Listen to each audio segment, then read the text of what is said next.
Tes.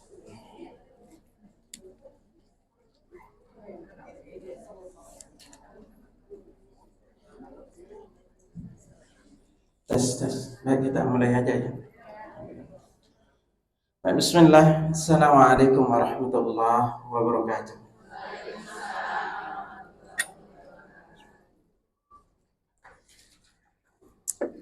Alhamdulillah hamdan katsiran tayyiban mubarakan fihi kama yuhibbu rabbuna wa yarda. Asyhadu an la ilaha illallah wahdahu la syarika lah wa asyhadu anna Muhammadan abduhu wa rasuluhu la nabiyya ba'dah. Allahumma salli wa sallim ala nabiyyina Muhammad sallallahu alaihi wasallam. Alhamdulillah, Allah Subhanahu wa taala senantiasa memberikan kita nikmat kesehatan, meringankan langkah kaki kita sejenak duduk menuntut ilmu.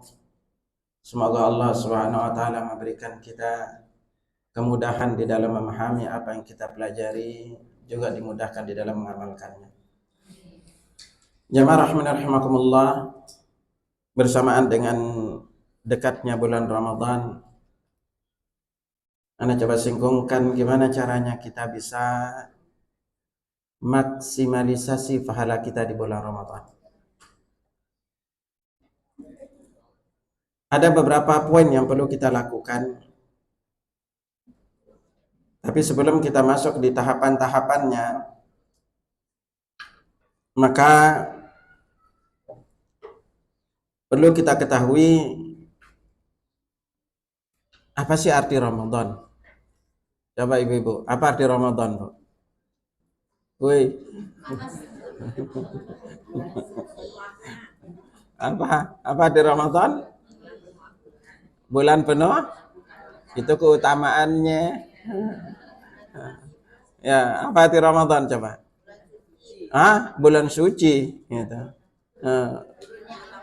Nah, itu keutamaan namanya. Ya. Ini tiap hari dengar Ramadan, tapi pada nggak ngerti artinya. Ya, Ar-Ramadan itu secara umum adalah asyarut tasi' fi taqwimil hijri. Ada bulan ke-9 dari bulan Hijriyah. Bulan keberapa, Bu? Bulan Ramadan? Apal nggak bulan kita? Coba deh. Coba, mulai dari bulan apa coba?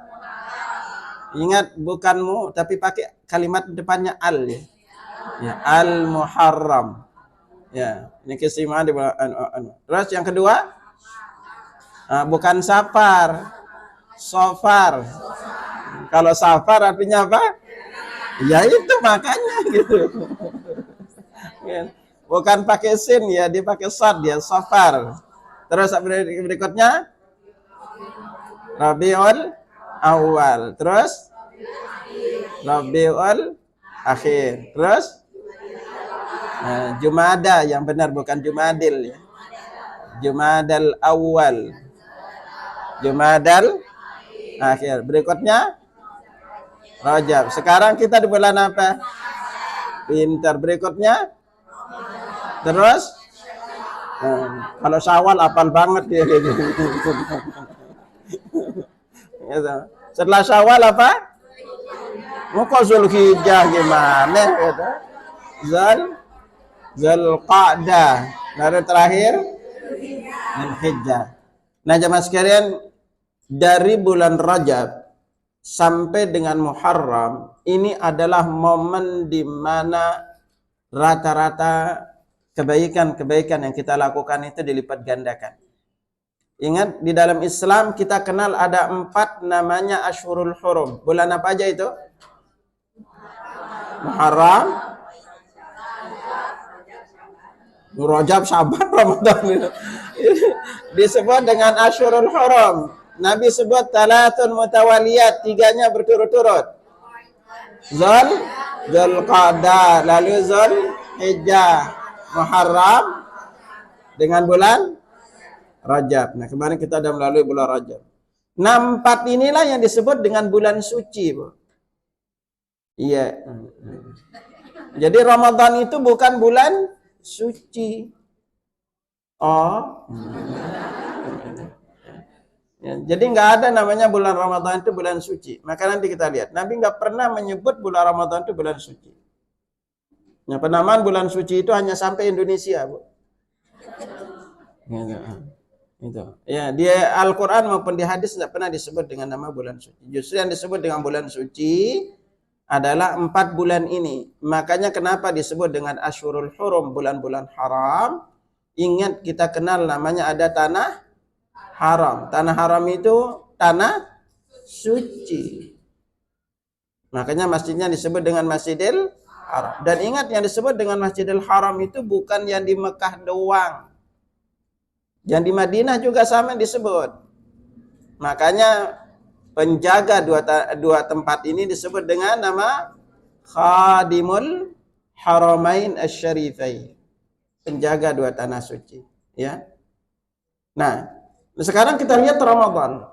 Perlu diingat ya, kebiasaan orang Arab adalah memberikan nama bulan itu sesuai dengan situasi alamnya. Ya. Masalah satunya Ramadan ini. Ramadan itu berasal dari kata ar-ramadu yang bermakna syiddatul har, yaitu sangat panas. Ya. Ya. Nah, lalu dari sinilah diambil kenapa dikatakan ar-ramadu ini, yaitu bermakna al-harru syadid atau syiddatun waqa asy-syamsu 'ala ar-ramli wal hijarah. Itu artinya panas yang sangat panas. Itu panas yang di mana matahari itu mengenai pasir dan batu-batuan. Jadi karena saking panasnya. Nah, makanya inilah dikatakan, makanya kalimat berasal dari kalimat Ramadhan. Ramadhan itu artinya al-ardul lati ishtaddat hararatuha minasyams. Itu bumi yang sangat panas disebabkan cahaya matahari. Ya. Nah, ini disebut dengan kalimat Ramadhan. Ya, makanya dari sini lalu diambil dengan kata Ramadhan. Ya. Nah, makanya secara bahasa kalimat Ramadan ini secara makna artinya yaitu jadi jumia bidzalika li'anna shiyam wal ibadah, dinamakan demikian karena puasa dan ibadah-ibadah di dalamnya tarmudul dzunub wal ma'asi, yaitu membakar dosa-dosa dan maksiat, tahriku wa tawfiruha, yaitu membakar dan menutupi kemaksiatan itu. Nah, dari sinilah diambil kata Ramadan. Jadi secara bahasa artinya Ramadan itu dari kata Ramadan yang artinya adalah sangat panas atau cahaya matahari yang panas yang mengenai pasir maupun bebatuan. Nah, makanya dari sinilah bulan Ramadan itu dosa-dosa kita dihapus. Nah, jamaah sekalian, berbicara di bab Ramadan, maka kita berbicara 2 keutamaan. Yang pertama dari sisi keutamaan Ramadannya sendiri, lalu ibadah-ibadahnya, keutamaan ibadah-ibadahnya di dalamnya, baik itu nanti puasanya, salat tarawih dan lainnya. Dan di dalam komponen penting bab pelipat gandaan pahala, di antara komponennya itu adalah waktu beramalnya. Jadi kapan kita beramal, ini juga menentukan pahalanya. Maka dari itu ingat baik-baik bahwa rajin beramal soleh di usia muda berbeda pahalanya rajin ibadah di usia tua. Jadi kalau tua rajin ibadah itu mah, itu mah wajar karena mau mati. Wajar rajin ibadah gitu, karena sudah bau tanah gitu. Tapi kalau lagi muda, waduh berat bu. Waktu muda, makanya jangan heran ibu-ibu, anak ibu itu di usia muda, ya Allah disuruh ibadah itu susah. Maunya dandan, maunya pamer, maunya flexing. Iya kan, maunya ini, maunya itu, yang gak jauh beda sama mamanya dulu. Ya kalau disuruh sholat sulit, disuruh nuntut ilmu sulit gitu kan. Maunya ngerumpi, ngumpul sama teman-temannya, ya itulah masa muda. Ya, nah makanya Allah kasih nilai tersendiri ketika dia rajin ibadah di usia muda. Karena biasanya anak-anak yang rajin ibadah di usia muda itu tidak lepas juga dari pendidikan. Di mana dia belajar. Ya, kalau dia dididik dari pondok, lalu dia mulai menghafal Al-Quran dari muda, maka akan berbeda banget dari sisi pahalanya ya dibanding udah usia. Ya, karena kita usia tua ini mau baca Quran ngantuk, mau sholat lama capek, mau menghafal lupa. Inilah fenomena lansia. Itu semangatnya sih 45 gitu loh kan. Ya semangat 45 gitu. Gitu. Tapi apa daya usia? Nah maka dari itu jamaah sekalian, tapi bersyukurlah jamaah sekalian. Anda ingetin baik-baiknya. Baru kemarin di akhir bulan kami juga ngisi pesantren lansia. Nanti ini tanggal 13 sampai 16 kami juga ngisi, tanggal 27 juga ngisi. Lansia juga, Bu. Kita setiap bulan itu 2 kali ngadain. Ya di Cianjur, Bu. Ya kan pahalanya gede. Nah. Pokoknya catat ya, satu ingat. Itu kalau ibu udah sampai tempat kami, ibu menyesal, kita balikin duitnya.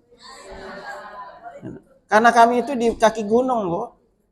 Di kaki gunung, kita satu-satunya villa puncak tempatnya agak tinggi. Di kesebelahnya itu udah kebun teh. Lalu ke atasnya itu tempat masyarakat itu bercocok sayur mayur. Ibu kalau udah sampai sono tiap pagi noleh ke gunungnya itu kelihatan ini jamin nanti dari sono ngeliwat Bu gitu kan. Nasi liwat loh. Makanya ibu pada kesana itu rata-rata pada kesana itu perjalanannya memang menantang, tapi rata-rata kalau udah sampai sana pada ketagihan. Pada nggak mau pulang Bu, serius itu. Hampir semua pada bilang gitu. Karena tempatnya Bu segar. Ibu pagi-pagi bangun jam 3, apalagi sekarang dari pagi sampai sore sering hujan gitu. Ya. Ya, nanti kalau ibu mau ikut silakan. Ya. Baik jamaah sekalian, kita masuk dulu satu persatu menyinggung keutamaan Ramadan. Setelah nanti kita singgung keutamaan Ramadan, lalu kita singgung keutamaan berpuasa di bulan Ramadan. Terus secara khusus kita singgungkan amalan-amalan terbaik yang penting untuk kita fokus lakukan. Ya, karena ingat ada di setiap waktu-waktu terbaik beramal saleh. Nabi itu menunjukkan kepada kita itu apa amalan-amalannya yang terbaik. Nah, makanya di antara penyebab sebuah pahala itu dilipat gandakan adalah ketika kita melakukan ibadah di waktu yang diperintahkan beribadah dengan amalan yang disunnahkan untuk kita lakukan di waktu itu. Ya. Nah, beberapa keutamaan Ramadan yang disinggungkan sekilas saja yang udah banyak kita tahu adalah sehingga nanti kita fokus di amalan-amalannya. Ramadan itu adalah bulan diturunkannya Al-Qur'an. Ini semua kita tahu. Karena itu Allah Subhanahu wa taala berfirman dalam surah Al-Baqarah ayat 185, "Syahrul Ramadan alladzi unzila fihi al-Qur'an hudan lin-nasi wa bayyinatin minal huda wal furqan." Bulan Ramadan itu adalah bulan diturunkannya Al-Qur'an. Ya. Sebagai petunjuk bagi manusia dan penjelasan mengenai petunjuk dan pembeda antara yang hak dan yang batil. Faman syahida minkum asy-syahra falyasumhu. Barang siapa yang hadir di negeri tempat tinggalnya di bulan itu, maka hendaklah dia berpuasa. Ini yang udah kita tahu kalau ini. Gitu. Bahkan perlu diketahui bukan hanya Al-Quran, bukan hanya Al-Quran yang diturunkan di bulan Ramadan, tapi semua kitab itu diturunkan di bulan Ramadan. Semua kitab-kitab terdahulu yang kita kenal seperti Zabur, lalu Taurat, juga Injil, itu semuanya itu diturunkan di bulan Ramadan. Ya. Makanya dalam riwayat Wa'ilah ibnu Ashqa, anna Rasulullah sallallahu alaihi wasallam qala, Rasulullah SAW bersabda, unzilat suhufu Ibrahim alaihissalam fi awwal lailatin min Ramadan.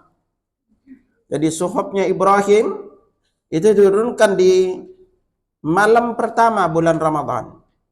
Wa unzilat Tauratu lisitti madaini min Ramadan. Jadi kalau Taurat itu diturunkan setelah hari ke-6 di bulan Ramadan. Wal Injil 13 khalat min Ramadan. Dan Injil itu pada pada hari ke-13 Ramadan. Wa unzilal Furqan li 24 khalat min Ramadan. Sementara Al-Quran itu diturunkan di ke-24 hari ke-24-nya. Ya, jadi kan ini Al-Quran diturunkan secara bertahap ya. Mulai turunnya dari Lauhul Mahfuz ke Baitul Izzah, lalu turunnya itu bertahap ke Nabi sallallahu alaihi wasallam ya. Nah, lalu di antara keistimewaan Ramadan ini yang paling luar biasa jemaah sekalian, itu setan-setan dibelenggu dan pintu neraka ditutup serta pintu surga dibuka. Nah, makanya efeknya apa? Maka jelaskan idza jaa Ramadan futihat abwabul jannah wa ghulliqat abwabun nar wa suffidatisy syayatin. Apabila Ramadan tiba, pintu surga dibuka, pintu neraka ditutup dan setan-setan pun dibelenggu. Diriwayatkan Bukhari dan Muslim dari Abu Hurairah radhiyallahu anhu. Nah, berdasarkan hadis ini, makanya Al-Qadi Iyad sampai berkata hadis di atas dapat bermakna terbukanya pintu surga dan tertutupnya pintu jahanam dan terbelenggunya setan-setan sebagai tanda masuknya bulan Ramadan dan mulianya bulan tersebut. Beliau juga mengatakan juga dapat bermakna terbukanya pintu surga karena Allah memudahkan berbagai ketaatan kepada hambanya di bulan tersebut seperti puasa dan salat malam. Hal ini berbeda dengan bulan-bulan lainnya.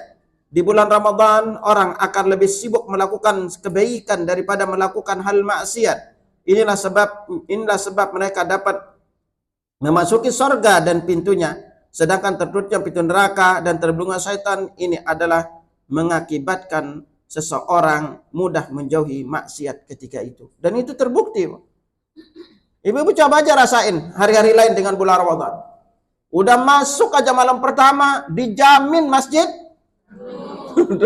Itulah tandanya tuh. Itu.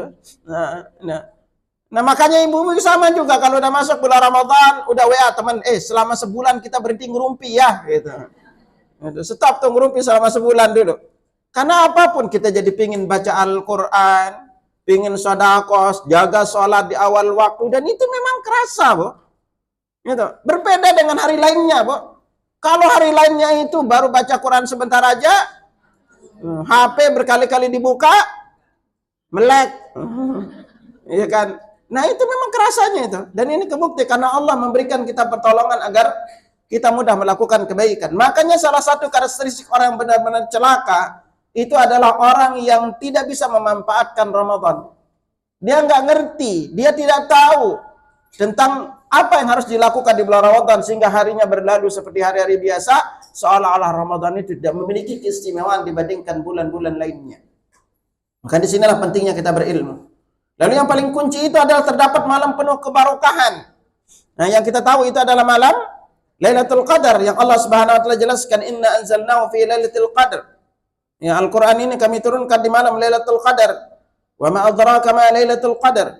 Apa yang kau tahu tentang Lailatul Qadar? Lailatul Qadri khairum min alfi syahr. Jadi Lailatul Qadri itu lebih baik dibanding 1000 bulan. Nah, secara makna adalah bahwa amalan apapun yang kita lakukan di malam Lailatul Qadar itu seperti kita ibadah 1000 bulan. Sama juga kalau ibu ngerumpi di malam Lailatul Qadar itu kayak ngerumpi 1000 bulan. Ya. Makanya usahakan banget itu. Dan yang paling kunci jamaah perlu ingat baik-baik nih. Sebelum nanti Anda singgungkan lebih rinci. Lailatul Qadar itu memiliki 3 makna. Satu itu maknanya malam kemuliaan, yang kedua maknanya malam sempit karena malaikat turun ke bumi, dan yang ketiga maknanya adalah malam perubahan takdir. Jadi takdir kita 1 tahun berikutnya itu ditentukan di malam Lailatul Qadar. Makanya Allah Subhanahu wa taala berfirman dalam surah Dukhan ayat 2 dan 3, "Inna anzalnahu fi lailatin mubarakatin inna kunna mundzirin." Sesungguhnya Al-Qur'an itu kami turunkan di malam penuh barakah, dan sesungguhnya kamilah yang memberi peringatan. Ayat 4-nya, 3 dan 4-nya. Fiha yufraqu kullu amrin hakim. Pada malam itu semua urusan ditetapkan dengan bijaksana. Nah, lalu apa yang paling jamaah perlu ingat di malam ini? Gitu. Satu poin yang perlu jamaah ingat. Kalau kita berbicara di bab takdir itu para ulama menjelaskan ada 4. Ada namanya takdir azali, ada namanya takdir yaumi, ada namanya takdir umri, dan ada namanya takdir hauli. Takdir tahunan. Apa yang akan terjadi dalam hidup kita 1 tahun berikutnya, maka ditentukan di malam Lailatul Qadar. Ibnu Abbas sampai menjelaskan yang berhaji tahun ini juga ditentukan di malam Lailatul Qadar. Makanya kalau jamaah ini sekarang, kalau dari sekarang fokus terus berdoa, kalau punya hajat. Contoh, pingin umroh gratis bintang 5 tahun ini. Angkat tangan aja minta sama Allah. Ingat jangan suka batalin doanya. Apa mana Ustaz? Nanti angkat tangan doa. Ya Allah, aku pingin umroh gratis bintang 5 ya Allah tahun ini. Udah selesai doa, emang bisa? Apa iya? Hati-hati kalimat ini, Bu. Itu. Kita kadang-kadang sama Allah itu nggak yakin kalau Allah ngasih kita. Sering ragu. Ada yang belum pernah umroh, angkat kaki, angkat tangan. Ada yang belum pernah umroh? Ada yang belum pernah? Kenapa belum? Tuh, rata-rata jawabannya kenapa belum umroh? Rata-rata jawabannya apa? Nggak punya duit. Kenapa nggak berangkat-berangkat? Karena ngandelin kemampuan sendiri, Bu. Kenapa ibu mau ibadah nggak ngangkat tangan minta sama Allah? Ya, baru minta. Ya Allah, Bu, kenapa Nabi bilang hampir setiap berangkat umrah bawa jamaah itu kami nginep di mana? Di Mekah, di Fairmont, di Madinah, di Movenpick, Bu. Sering bawa jamaah itu. Berangkat gratis. Makanya angkat tangan, bisa jadi ibu hari ini ngangkat tangan punya hajat apa? Pengen umrah, lalu anak pengen menikah, pengen punya cucu, atau yang muda menikah belum punya anak, angkat tangan aja selama sekarang berada di bulan Sya'ban. Ingat bulan Sya'ban selama 1 bulan penuh itu pintu langit terbuka. Dan di antara efek kalau pintu langit terbuka, doa itu makbul. Nanti kita juga masuk di bulan Ramadan sama juga pintu langit terbuka. Dan bisa jadi kalau dari sekarang ibu terus berdoa meminta kepada Allah. Apalagi nanti di bulan Ramadan. Bisa jadi hajat-hajat itu terkabul. Tapi itu jangan suka ragu kalau minta. Kayak merasa saya nggak pantas dapat. Saya nggak berhak dapat, subhanallah. Itu namanya kita suuzon kepada Allah. Ibu sekarang suami di PHK angkat tangan, ya Allah aku pingin dapat duit, dapat 100 juta, minta aja sama Allah. Serius Bu, Ana udah sering lakuin itu. Makanya di banyak tempat itu dan ngisi tema apa? Agar doa terkabul. Cuma kalau jamaah kepengen kupas ini kita butuh antara 13 kali pertemuan. Ya. Kalau jamaah udah belajar doa terkabul, Masya Allah, ini beberapa bulan saya banyak buktiin, Bu. Di bab doa terkabul. Ya, salah satunya apa? Pingin lunas utang, Bu. Ini salah satu agar ibu tidak ragu, nah, apalagi karena Ramadan. Ana singgungin sekilas di sini nih. Itu. Saya beberapa waktu itu, Bu, punya pengalaman. Ternyata apa? Siapa saja yang benar-benar Allah tahu serius dari dirinya mau bayar hutang, Allah jamin mudahkan jalannya. Karena Nabi sudah bersabda kepada kita, talatatun haqqullahu aunuhum. Ada 3 golongan yang Allah pasti tolong mereka. Satu itu kata al-mujahid fi sabilillah.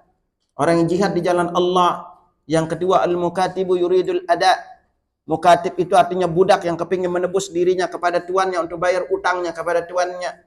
Wan nakihu yuridul afaf. Dan orang yang nikah karena kepingin menjaga dirinya, kehormatannya. Dan anak pernah, Bu, dulu itu punya tanggungan di pondok, salah satu anak. Karena kena COVID, Bu. Tanggungnya itu lumayan gede. Belum lagi ada utang tempat lain. Lalu apa, saya berdoa, gimana caranya agar ini ratusan juta, Bu. Itu akhirnya apa? Ketika berdoa, terus berdoa, Bu. Karena yakin aja dengan berbagai macam doa yang Allah ajarkan. Untuk apa Nabi ajarkan untuk lunas utang. Ya. Tahu-tahu ternyata istri juga berdoa, Bu. Karena apa ya, namanya juga capek lah apa ini. Itu dulu kami sampai ingin titipin BPKB itu nggak diizinin. Sampai anak efeknya harus kuliah bayar. Anda dulu dikasih fotokopinya aja pinjam. Itu jadi anak nggak kuliah. Akhirnya apa? Lebih banyak bayar kuliah, jadinya ini nggak kebayar tuh anak apa, nggak kebayar utang itu. Akhirnya kita berdoa aja, Bu, terus. Karena utangnya itu ratusan juta, Bu. Terus saya berdoa aja. Apa doanya dulu, Bu? Ya Allah, gimana rasanya ya masuk 1 miliar ke rekening, ya Allah. Itu mintanya dulu, Bu. Ya Allah, gimana ya rasanya masuk 1 miliar ke rekening, ya Allah, gitu. Karena saya udah minta secara berapa, pernah minta, Bu. Pernah minta sehari 5 juta, 10 juta, sampai 20 juta sehari udah sering dapat, Bu. Akhirnya apa? Masuklah ke rekening itu 1 miliar, Bu. Benar masuk ke rekening 1 miliar. Ngerasain sehari dapat transferan 100-200 juta itu udah ngerasain. Lalu apa? Disinilah, Bu. Karena dulu niatnya itu benar-benar ikhlas pengen bayar hutang. Tahu-tahu dikasih titipan segitu. Yang harusnya itu uang ratusan juta itu plang langsung ketutup hutang, Bu. Tapi ternyata niatnya berbeda. Ya nanti aja dia dibayar secara bertahap. Tahu-tahu apa, uangnya sampai dipinjam sama teman sono sini ratusan juta, nggak balik-balik, Bu. Utang nggak lunas, Bu. Itu sempat sih kita pakai apa namanya, beli ini beli itu gitu kan sama istri. Akhirnya istri nanya, dulu kayaknya kita punya banyak kok nggak lunas-lunas gitu kan. Ana sampai minta maaf ke istri. Ya maafin nih ya gitu. Ini ada salah langkah. Akhirnya apa, utang nggak terlunasin. Sebenarnya kalau plak langsung lunasin selesai, Bu. Tapi ternyata kalian lihat ini. Lalu apa? Ini harus diselesaikan pokoknya dalam beberapa bulan ini. Harus selesai ini utang. Pokoknya gimana cara harus selesai. Akhirnya Nabi bilang ke istri itu. Udah sekarang kita doa lagi deh gitu kan. Kita bareng doa. Pokoknya gimana caranya dalam beberapa bulan ini selesai. Akhirnya Anda jujur. Udah sekarang bilang ke istri, kontak deh. Kita izin mau cicil. Berapa yang kita mampu cicil. Semua sekarang keinginan-keinginan kita tunda dulu. Akhirnya apa? Karena benar-benar berniat mencicil, Bu. Akhirnya berapa yang kita punya, pokoknya kita cicil. Laporin, minta tanggungannya kita cicil, anak sesuai dengan bulannya. Lalu apa terjadi, Bu? Karena benar-benar punya niat mencicil. Berapa utangnya, itu ya Allah. Allah datengin begitu banyak lagi, Bu. Rezeki itu. Akhirnya kami cicil, lunaslah utang itu. Dan apa? Dapat juga lebih banyak lagi. Makanya kemarin di bulan November, Desember itu kami sampai keliling tuh, nginap ke hotel ini, ke villa ini sampai 7 kali, Bu.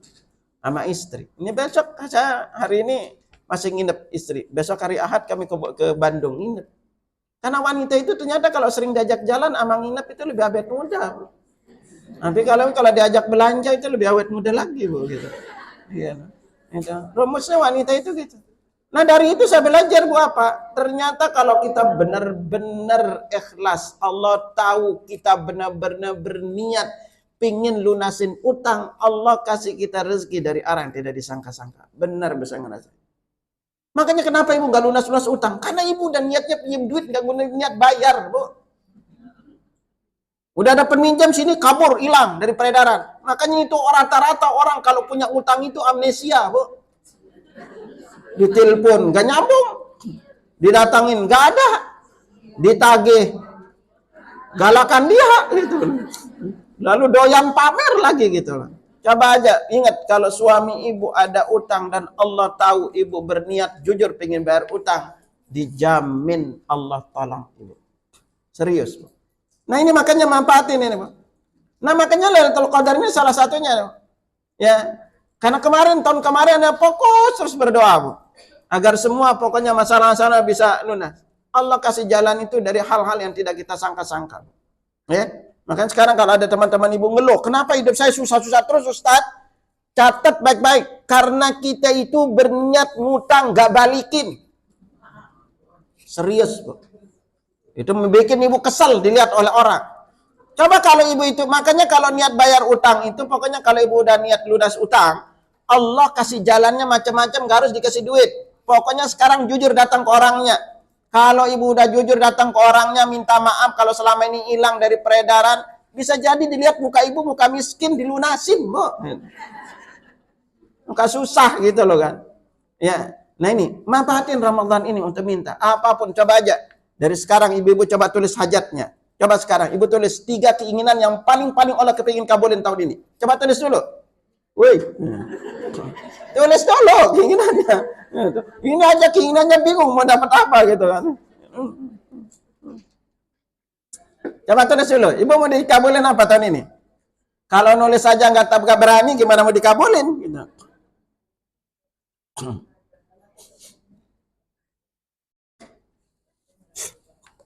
Udah? Udah lam? Ya Allah lama banget gitu. Udah sambil ini nanti ditulis lagi. Nah sama juga nih apa? Kenapa bulan Ramadan salah satu keistimewaan paling kunci di bulan Ramadan adalah bulan Ramadan adalah salah satu waktu doa dikabulkan. Maka Nabi Shallallahu Alaihi Wasallam bersabda, diriwayatkan dari Jabir bin Abdullah diriwayatkan Al-Bazzar, Innallaha fi kulli yaumin itqa'a minan nar fi syahri Ramadan. Sesungguhnya Allah membebaskan beberapa orang dari api neraka setiap hari di bulan Ramadan. Wa inna likulli muslimin da'watan yad'u biha fayastajibu lah.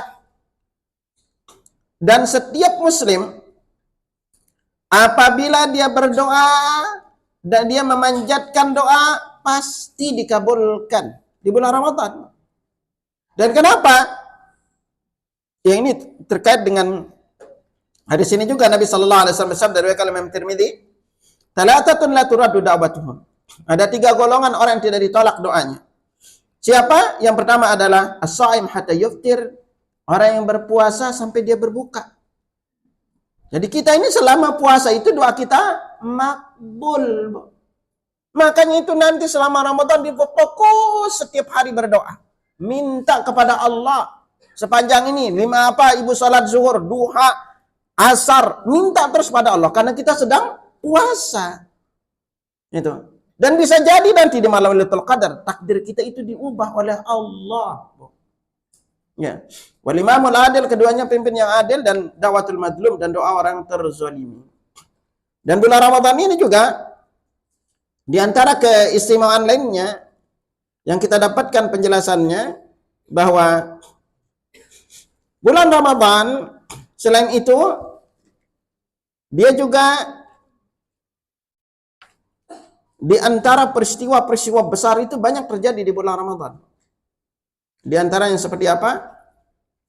Perang itu banyak terjadi di bulan Ramadan. Yang paling terkenal adalah perang Badar. Itu juga terjadi di bulan Ramadan. Ya.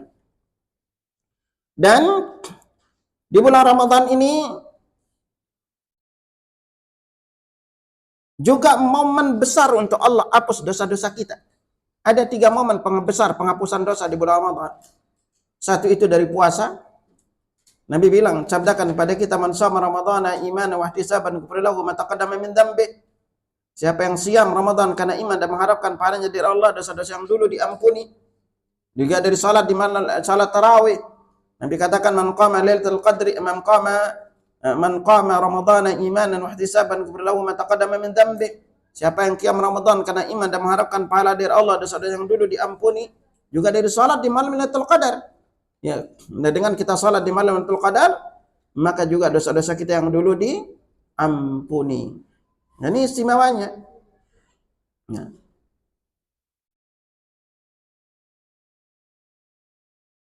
Ini diantara beberapa keistimewaan lainnya. Dan yang paling jadi titik kunci itu adalah yang membedakan dengan puasa-puasa lain, karena Ramadan ini puasanya wajib. Puasa di bulan Ramadan ini hukumnya wajib.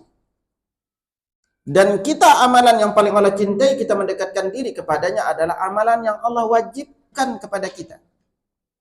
Maka Nabi sallallahu alaihi wasallam bersabda, "Wa ma taqarraba ilayya 'abdi bi syai'in habba ilayya mimma aftaratu 'alaihi." Tidak ada amalan yang paling aku cintai hambaku mendekatkan diri kepadaku selain yang aku wajibkan kepadanya. Jadi apapun yang sifatnya wajib, ini amalan yang paling Allah cintai, kita mendekatkan diri. Makanya ibu-ibu, duduk 1 jam nuntut ilmu lebih baik dibanding sholat malam walaupun 1000 rakaat, Bu. Itu karena yang itu hukumnya sunnah, ini wajib. Makanya ibu kalau datang ke majelis salim, duduk aja itu udah berpahala. Apalagi sambil nyender, selonjoran, lebih khusyuk lagi. Ya, itu. Pokoknya ngerti nggak ngerti yang disampaikan, ibu duduk aja manis. Udah berpahala. Walaupun dicatat nggak pernah dibuka lagi. Udah dibuka, bingung isinya apa kemarin. Itu tulisannya apa gitu loh kan. Ya, tulisan sendiri nggak bisa kebaca gitu. Iya. Itu makanya daripada ibu bengong di rumah, mending bengong di majelis taklim, Bu. Benar lebih gede pahalanya. Ya, itu. Udah apalagi mak-mak itu kalau udah nyonjor nyender selonjoran, ada yang dicemil, aduh udah gak ngantuk deh gitu. Kalau mulutnya ngunyah mah gak ngantuk gitu. Nah ini makanya apa? Ini pahalanya besar. Ibu melayanin suami lebih gede pahalanya dibanding puasa sunnah. Makanya kalau ibu mau puasa, suami ada di rumah harus izin. Wah Ustaz, kan kita puasa kan baik. Nah inilah kita nggak ngerti, Bu. Ibu puasa lapar, ya. Pas suami baru pulang dari jauh, lalu pengen dilayanin, ibu bilang capek. Aduh, nanti kalau dia minta yang lain layanin, ibu repot sendiri. Gitu. Ya kan? Nah ini, makanya ngerti kedudukannya mana yang wajib dan mana yang sunnah. Itu lakukan yang wajibnya. Nah karena kalau kita nggak menuntut, ibu nggak pernah jamaah, nggak pernah nuntut ilmu, bisa jadi yang amal yang dilakukannya itu bisa jadi keliru. Ya. Nah ini diantara beberapa ya. Nah lalu puasa sendiri jemaah sekalian. Puasa sendiri itu memiliki banyak keutamaan. Anda singgungkan sekilas saja karena nanti jamaah juga di selama bulan Ramadan sering dengar keutamaan-keutamaan ini. Yang pertama itu yang udah kita tahu adalah puasa adalah jalan menuju takwa. Ya. Yang kita sering dengar ayatnya Allah berfirman surah Al-Baqarah 183, ya ayyuhalladzina amanu kutiba alaikumus shiyam kama kutiba alal ladzina min qablikum la'allakum tattaqun. Wahai orang yang beriman, diwajibkan bagi kalian berpuasa sebagaimana diwajibkan pada orang-orang sebelum kalian agar kalian menjadi orang yang bertakwa. Kenapa? Istimewa terbesarnya puasa itu adalah puasa itu tidak dimasuki dengan riya, Bu, dibandingkan amalan-amalan lain. Karena kita nggak tahu ada orang yang lapar, Bu. Kecuali kalau ibu nunjukin, muka kelihatannya sendu aja. Kenapa? Lagi puasa. Ya kalau amalan lain berpotensi riya. Kenapa? Orang lihat kita. Ibu umrah bisa kelihatan untuk riya. Karena kenapa? Update status OTW Mekah. Ya, itu. Lagi baca Quran, ibu bisa dilihat baca Quran, apalagi update status. Alhamdulillah hari ini udah baca 1 juz ya. Kalau puasa nggak ada yang lihat, Bu. Kecuali kita yang nampakin diri lemes aja gitu. Ya. Nah, karena itu puasa antara rahasia kita dengan Allah dalam berpuasa ini. Lalu puasa ini adalah penghalang dari siksa api neraka. Maka Nabi SAW bersabda, "Innamas siyamu junnatun yasjinu bihal 'abdu minan nar." Puasa itu adalah perisai yang dapat melindungi hamba dari siksaan api neraka. Dalam hadis lainnya Nabi katakan, "Man shama yawman fi sabilillah ba'adallahu wajhu 'anil nar 70 harifan." Barang siapa yang puasa sehari di jalan Allah, maka Allah akan menjauhkan dia dari api neraka sejauh perjalanan 70 tahun. Sehari. Nah, ini puasanya. Dan ingat puasa juga akan memberikan syafaat bagi orang yang menjalankannya. Ya, Nabi SAW bersabda, "As-siyam wal Qur'an yashfa'ani lil 'abdi yaumal qiyamah." Puasa dan Al-Qur'an akan memberikan syafaat kepada seorang hamba pada hari kiamat. Yaqulu siyam ay rabbi mana'tu ta'am wasyahawat bin nahar fasyafi'ni fi. Puasa berkata, "Wahai Rabbku, aku telah menahannya dari makan dan nafsu syahwat. Karenanya perkenankan aku untuk memberikan syafaat kepadanya." Wa yaqulul Qur'an, Quran berkata, "Mana'tun nauma bil laili fasyafi'ni fi." Dan Al-Quran berkata, aku telah melarangnya dari tidur pada malam harinya karena karenanya perkenankan aku memberikan syafaat kepadanya.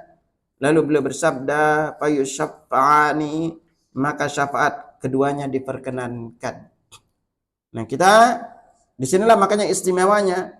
Dan tadi Ramadan juga, puasa Ramadan ini menggugurkan dosa-dosa kita. Karena Nabi SAW bersabda juga, as-salawatul khams, salat 5 waktu, wal jum'ah ilal jum'ah, satu Jumat ke Jumat berikutnya, wa Ramadan ila Ramadan, satu Ramadan ke Ramadan berikutnya, mukaffaratun ma bainahun, menghapus dosa yang terjadi di antara keduanya, idza janabal kabair, selama dia menjauhi dosa besar. Jadi ini penghapus dosa kita ini. Nah makanya, dan yang paling istimewa adalah bahwa pintu surga atau ar-rayyan bagi orang yang berpuasa. Nabi SAW bersabda, diriwayatkan oleh Sahal bin Sa'ad, inna fil jannati baban yuqalu lahu ar-rayyan. Di surga itu ada satu pintu yang disebut nama ar-rayyan. Yadkhulu minhu as-sha'imuna yaumal qiyamah. Orang-orang berpuasa akan masuk melalui pintu itu pada hari kiamat. La yadkhulu min ahadun ghairuhum.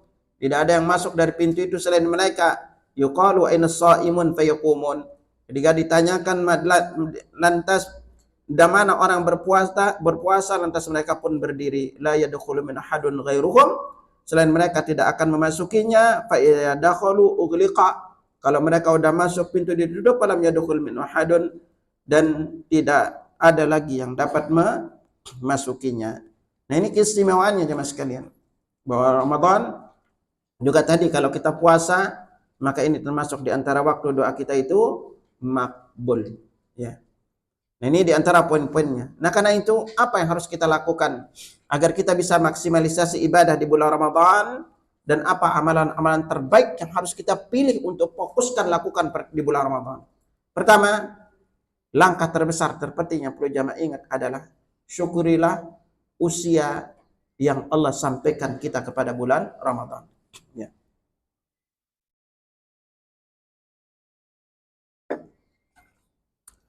Sampainya umur kita kepada bulan Ramadan, ini adalah anugerah besar yang Allah berikan kepada kita yang tidak diberikan kepada kebanyakan orang. Karena ada orang berharap Ramadan keburu meninggal. Kita pun nggak tahu ini apakah umur kita akan sampai dengan bulan Ramadan. Makanya para ulama kalau masuk bulan Ramadan itu benar-benar bersiap-siap. Mereka mempersiapkan diri itu dari Rajab. Makanya sering dikatakan Ar-Rajabu, Rajab itu adalah bulan menanam. Lalu Sya'ban ini bulan menyirami. Dan Ramadan itu adalah bulan memetik hasil. Nah makanya kalau dari sekarang, zaman sekarang tidak bersiap-siap, nggak pernah buka Al-Quran, nggak pernah belajar fikih puasa, sulit bisa maksimalisasi ibadah di bulan Ramadan. Karena Ramadan ini sebuah perjalanan panjang, sebuah pertarungan. Namanya kalau mau bertarung itu kita harus persiapin diri. Dari sekarang nih, sebenarnya dari kemarin mau, bukalah Al-Quran, ya, coba baca lagi, ya. Lalu apa, baca fikih-fikih tentang puasa. Ini penting untuk kita lakukan, ya. Karena bagaimanapun jemaah sekalian, syukurnya umur kita disampaikan kepada bulan Ramadan ini adalah anugerah besar. Karena bisanya kita beribadah di bulan Ramadan ini, itu adalah di antara karunia besar. Di mana titik yang jadi pelajaran besar, saya jadikan contoh adalah 2 orang yang masuk Islam. Lalu mereka semangat beribadah. Yang satu itu duluan mati syahid. Yang belakangan itu meninggal 1 tahun berikutnya. Lalu seorang sahabat mendatangi Nabi SAW karena melihat kok yang meninggal di atas kasur belakangan lebih dulu masuk surga dibanding yang meninggal syahid di medan perang. Mati syahid di medan perang ini luar biasa kedudukannya, ya, di medan jihad. Lalu dia datang kepada Nabi, sampai Nabi berkata, bukankah tahun kemarin dia puasa, bukankah tahun kemarin dia sholat sekian. Gara-gara bedanya 1 tahun dia puasa tahun itu, ya, cuma sebulan dia puasa, tetapi derajatnya itu mengalahkan yang mati syahid. Nah ini, keutamaannya, maka disinilah kita perlu bersyukur nih, kalau Allah sampaikan umur kita di bulan Ramadan. Nah lalu diantaranya jamaah sekalian adalah fokuslah untuk melakukan amalan-amalan terbaik di bulan Ramadan. Ini akan kita singgungkan sekilas-sekilas agar cukup waktu. Ya. Nah, perlu juga diingat baik-baik bahwa Allah tidak akan ngasih kita pahala kalau dia tidak memenuhi dua syarat. Ingat selalu ini kapanpun jamaah beramal apapun, ingat selalu dua syarat ini agar Allah terima ibadah kita. Syarat yang pertama itu adalah sebenarnya syarat diterimanya amal ini adalah konsekuensi dari dua kalimat syahadat yang kita baca. Jadi seketika kita membaca asyhadu an la ilaha illallah wa asyhadu anna muhammadar rasulullah, masing-masing dari kalimat ini memiliki 4 konsekuensi masing-masing. Anda singgungkan aja sekilas. Pertama, la ilaha illallah, konsekuensinya kita harus terima Allah sebagai Rabb kita. Wa muhammadur rasulullah, kita harus terima Muhammad sebagai nabi dan utusan terakhir. Tidak boleh seorang berkeyakinan ada nabi setelah Nabi Muhammad sallallahu alaihi wasallam. Kalau dia memiliki keyakinan ini, maka dia keluar dari Islam. Lalu konsekuensi yang kedua, la ilaha illallah, konsekuensinya kita harus terima Al-Quran sebagai panduan hidup kita. Apapun aturan Al-Quran ibu terima sesuai tidak dengan nafsu kita, pokoknya Al-Quran. Kalau Allah membagikan kepada kita di fikih warisnya, maka ikuti tata caranya. Jangan pernah membagi karena perasaan. Betapa banyak jamaah itu kadang-kadang karena perasaan. Ingat, kita udah tahu kaidahnya bahwa bagian wanita itu dibanding laki-laki berapa? Setengahnya. Ibu kalau suami meninggal dunia tidak punya anak dapat berapa? Woi, tidak punya anak. Tuh, 1/6, 1/7. Berapa dapatnya? Kalau tidak punya anak. Tuh, bingung sendiri kan? Ya Allah, dapatnya 1/4. Tuh. Kalau punya anak, kalau ini baru pinter gitu. Kalau punya anak dapatnya 1/8. Kecil apa gede? Makanya gitu. Makanya itu juga kalau Al-Quran berkata bahwa harta wanita, harta suami ibu bukan harta milik istri. Tolong ini diingat baik-baik ya. Dijelaskan kita itu harta suami ibu itu bukan milik istri. Makanya istri nggak boleh berkata harta suamiku, hartaku, itu nggak boleh. Karena kalau ibu tidak punya anak, dapatnya 1/4. Sisanya kemana itu? Ke saudara dan orang tuanya. Itu, iya kan? Itu, nah ini makanya nggak boleh dikuasai harta itu. Nanti orang tuanya juga dapat, saudara-saudara juga dapat. Itu sama juga, ibu yang punya mantu, ingatin juga bahwa nafkah yang diberikan anak ibu ke istrinya lebih gede pahalanya dibandingkan nafkah yang diberikan ke orang tuanya. Ya, karena ke istri hukumnya wajib, ke orang tua sunnah. Lebih gede loh. Ya. Nah ini agar ibu ngerti. Jadi nanti kalau suami anak ibu itu sering ngasih uang belanja ke istri, jangan gerundal. Jangan kesal gitu kan. Ya. Tapi para istri ingatlah kalau bersama orang tua, kalau suami mendahulukan orang tuanya itu haknya. Kayak masuk kendaraan, jangan istri yang duluan naik, duluin dulu ke orang tua. Ya, baru istri, jangan ngomel nanti kayak diduain sama orang tuanya. Itu kewajiban anak. Agar istri ngerti, kalau nanti ada suami yang dahulukan istri orang tuanya, istri kudu ngerti. Ya. Nah, tugas suami ibu juga, suami ibu tidak punya kewajiban memberitahukan semua penghasilan suami. Lagi ke istri, suami tidak punya kewajiban memberitahukan semua nafkahnya. Tugasnya adalah memberikan ke istri. Kalau kurang tinggal minta. Kalau pelit, ambil diam-diam. Gitu. Saya cukupnya. Gitu. Ya, dia syariat ngizinin kibu ngambil diam-diam gitu loh kan. Kalau suami pelit, siapa suruh pelit gitu kan? Gitu. Siapa suruh pelit gitu kan? Nah ini agar nanti ibu tidak salah kaprah. Nah sama juga hadis Nabi Muhammad Rasulullah, konsekuensinya apapun ibadah kita, apapun pedoman hidup kita, maka hadis juga termasuk. Ya, jadi pedoman hidup kita adalah Al-Quran dan hadis Nabi SAW. Pokoknya jangan keluar dari sini. Makanya kebanyakan kejadian kasus-kasus penyimpangan itu adalah karena kita jauh dari dua panduan ini. Ya, istri mengatakan ini haknya bukan haknya, ini kewajibannya bukan kewajibannya, sama juga ke mertua. Makanya di sini pentingnya ibu belajar. Agar ibu sebagai istri juga belajar, ibu nanti sebagai mertua juga belajar, agar tidak saling salahin, ya, satu dengan lainnya merasa diri paling benar. Lalu konsekuensi yang ketiga, la ilaha illallah, konsekuensinya apapun ibadah itu harus ikhlas dilakukan karena Allah. Tidak boleh karena niat lainnya. Lalu sampai ibu berpuasa Ramadan, niatnya pengen langsing, nggak dapat pahala, Bu. Apalagi niatnya pengen gula darahnya turun, kolesterol turun, nggak dapat pahala, Bu. Udah lakukan ikhlas karena Allah. Ya, lalu berikutnya ini yang paling kunci nanti berpuasa, beribadahlah juga Muhammadur Rasulullah, konsekuensinya apapun ibadah itu harus sesuai dengan tuntunan Rasulullah. Ya. Ini konsekuensi yang keempat. La ilaha illallah, konsekuensinya adalah karena ini kalimat tauhid, maka kita harus menjauhi segala macam bentuk kesyirikan. Karena lawan tauhid itu adalah syirik.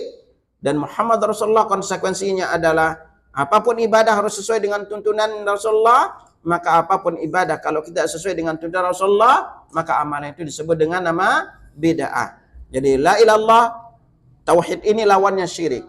Mengikuti Nabi atau ittiba, lawannya itu adalah bid'ah. Ini konsekuensinya. Makanya dari sini kita akan berangkat. Seperti apa petunjuk Nabi Sallallahu Alaihi Wasallam, amalan-amalan yang paling kunci kita lakukan di bulan Ramadan, agar kita juga bisa lebih melipat gandakan pahalanya. Ya.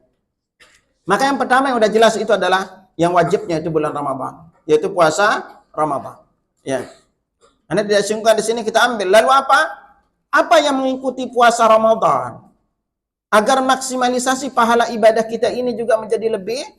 Maka Nabi Allah dan Rasulnya mensyariatkan kita beberapa amalan khusus yang hanya ada di bulan Ramadan, yang tidak kita dapatkan di bulan-bulan lainnya. Nah, makanya memfokuskan diri melakukan amalan-amalan ini, inilah diantara penyebab kita lebih maksimal pahala kita. Maka disinilah setiap muslim perlu bertanya, ngapain Nabi dan para sahabat sepanjang Ramadan? Berapa poinnya? Perlu kita ingat. Kita ambil dari malamnya. Dari malam, maka langkah pertama di malam pertama bulan Ramadan adalah jangan pernah lupakan sholat tarawih. Ya. Yang Nabi sabdakan kepada kita keutamaannya beberapa poin. Yang pertama itu ada karena ini khususan yang tidak didapatkan di bulan-bulan lainnya. Tarawih itu hanya ada di bulan Ramadan. Dan disyariatkan untuk kita lakukan secara berjamaah. Ini termasuk di antara salat sunnah yang dianjurkan dilakukan secara berjamaah. Jamaah apabila ke masjid. Apa keutamaannya? Nabi sabdakan pada kita, man qama ramadhana imanan wa ihtisaban ghufira lahu ma taqaddama min dhanbi. Barang siapa yang qiyam Ramadan karena iman dan mengharapkan pahala dari Allah, maka dosa-dosa yang dulu diampuni. Dan kalau salat tarawih di masjid, ana ingetin satu, pilih wudhu di rumah. Jangan pilih di masjid. Kalau ibu wudhu di rumah, kalau ibu pilih wudhu di masjid, minimal 10 kebaikan hilang, Bu. Ya. 10 kebaikan hilang. Apa? Di antaranya satu. Kalau kita wudhu di rumah, lalu melangkahkan kaki menuju masjid, satu langkah dicatat satu kebaikan. Dihapus satu kesalahan. Lalu dinaikkan satu derajat. Berikutnya langkah kaki kita ketika keluar dari rumah untuk menunaikan salat wajib. Karena kita sekalian salat isya, itu dicatat pahalanya itu umrah. Ya, haji yang sempurna. Nabi katakan, man kharaja min baiti mutatahhiran ila salatin maktubatin fajru ka ajril hajjil muhrim. Siapa yang keluar dari rumahnya dalam keadaan suci untuk menunaikan salat wajib, maka dia mendapatkan pahala haji yang berihram. Ibu kalau berangkat dari rumah menuju masjid itu bolak-baliknya itu dicatat salat. Dan satu poin kalimat ibu ingat. Siapa saja kata Nabi, wanita yang memakai wangi-wangian ke masjid, Allah tolak salatnya sampai dia mandi janabah. Makanya kalau ibu ke masjid jangan harum-haruman. Ini dandan aja macam-macam di rumah gitu kan. Ya, gitu. Memang yang paling abdal bagi wanita itu adalah salat di rumah. Tapi kalau ibu istiqomah bacaannya cuma trikul aja. Udah mending ibu ke masjid aja deh gitu kan. Atau ibu bisa pakai tempat untuk bisa pakai untuk Al-Quran yang gede, atau bisa baca dari HP, Bu. Jadi membaca dari HP Al-Quran untuk salat sunnah Dalam mazhab Syafi'i sunnah wajib boleh. Dalam mazhab Imam Ahmad hanya sunnah aja yang boleh. Jadi ibu bisa buka dari HP, baca Al-Quran, biar dia ada itu doang yang dibaca. Tapi nanti kalau ada telepon jangan diangkat, maaf lagi sholat.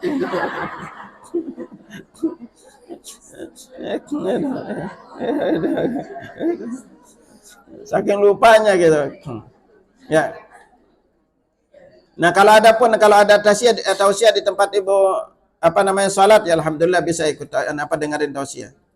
Nah ini, jadi ke masjid, satu langkah kaki semakin jauh langkah kaki kita menuju masjid itu pahalanya semakin besar. Ustadz gimana, rumah saya dekat masjid Ustadz, cari gang lain lewatnya. Lewat gang lain. Ya gitu. Nah ini keutamaannya ya, banyak keutamaan. Nah ini utama kalau ibu dari rumahnya. Nah usahakan. Dan yang jadi titik kunci untuk di salat tarawih adalah jangan pulang kecuali witir bersama imam. Karena Nabi SAW bersabda, "Man qama ma'al imam hatta yansarifa fusiba lahu baqiyatu lailati." Siapa yang salat bersama imam sampai selesai, maka sisa malamnya dicatat baginya pahala salat malam. Jadi kalau ibu salat bersama imam sampai selesai, sisanya udah kita dicatat pahala salat malam. Berikutnya, di antara poin penting yang perlu jamaah ingat, setiap ibadah apapun yang kita lakukan, baik itu yang wajibnya, maka apabila ibadah ini disertai dengan zikir, itulah yang menyebabkan ibadah kita itu besar pahalanya di sisi Allah. Misalnya kita lihat, selesai salat, apa yang Allah perintahkan kepada kita? Zikir. Buka surah An-Nisa 103. Allah Subhanahu wa taala berfirman,